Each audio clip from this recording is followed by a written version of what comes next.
Happy birthday Gopichand అన్న. First of all నీకైతే 100 ఏళ్ళు నిండాలని కోరుకుంటున్నాను.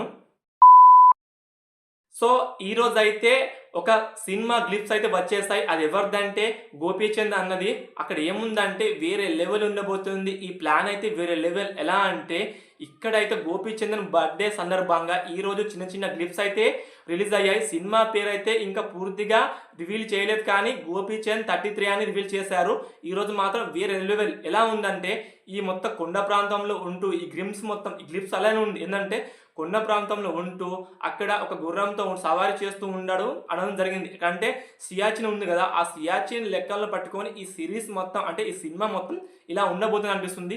ఇంకా చెప్పాలంటే భారీగా ప్లాన్ చేశాడనిపిస్తుంది. ఖచ్చితంగా ఈ గ్లిప్స్ ఎలా ఉన్నాయంటే ఇప్పుడు గోపీచంద్ ఎవరో దూర ప్రాంతాల్లో వేసినట్టు, లేకుంటే తన ఫ్యామిలీని వదిలేసి, తన దేశాన్ని వదిలేసి, లేకుంటే వేరే ఇతర కారణాల వల్ల అక్కడ ఉండబోతున్నాడు అని ఇంటించడం జరిగింది. ఇంకా చెప్పాలంటే ఇంకో రీజన్ ఉంది. ఇప్పటి వరకు గోపీచంద్ అన్న మాత్రం ఇలాంటి స్టోరీ తీయలేదు.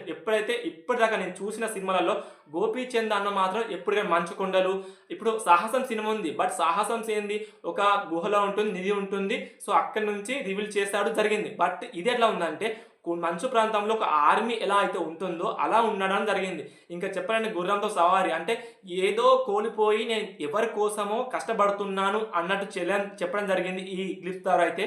సో, మీకెలా అనిపించింది పక్షి? ఈ గ్లిప్స్ చూసి నా రివ్యూ చూడండి. ఖచ్చితంగా మీకు అర్థమవుతుంది.